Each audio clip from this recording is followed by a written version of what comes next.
तमिलनाडु की राजनीति में एक बड़ा मोड़ आता दिख रहा है। एक तरफ दिल्ली में प्रधानमंत्री नरेंद्र मोदी से मुलाकात की तैयारी तो दूसरी तरफ उसी मुलाकात से पहले अपनी सहयोगी पार्टी कांग्रेस की कर्नाटक सरकार के खिलाफ खुला मोर्चा। और मुद्दा ऐसा जिसने दशकों से दक्षिण भारत की राजनीति को उबाल पर रखा है। नाम है कावेरी जल विवाद। मुख्यमंत्री विजय ने पीएम मोदी को चिट्ठी लिखकर मांग की है कि कर्नाटक की मेकेदातु परियोजना पर तुरंत रोक लगाई जाए।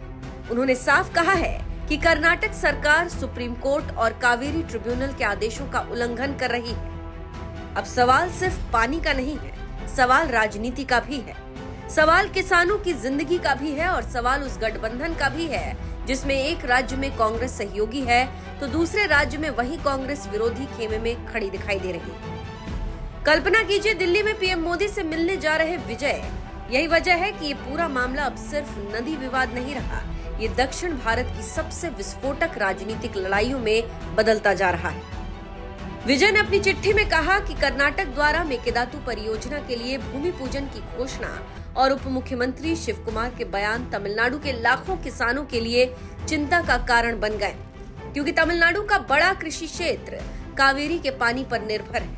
विजय ने आरोप लगाया कि कर्नाटक सरकार बिना तमिलनाडु की सहमति के नई परियोजनाएं शुरू करना चाहती है और ये सीधे सीधे सुप्रीम कोर्ट के आदेशों का उल्लंघन है।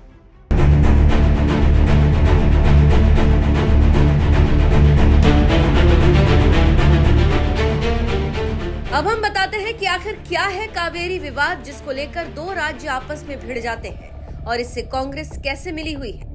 अब जानते हैं कि तमिलनाडु में कांग्रेस और विजय की पार्टी एक साथ है, लेकिन कर्नाटक में कांग्रेस अकेले सत्ता में है और वही सरकार मेकेदातु परियोजना को आगे बढ़ा रही है। यानी एक ही गठबंधन के भीतर दो राज्यों की राजनीति आमने सामने खड़ी हो गई।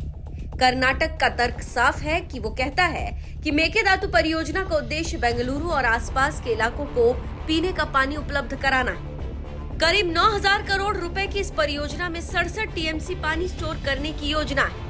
कर्नाटक का दावा है कि मॉनसून के दौरान बह जाने वाले अतिरिक्त पानी को रोका जाएगा और जरूरत पड़ने पर तमिलनाडु को भी पानी छोड़ा जा सकेगा।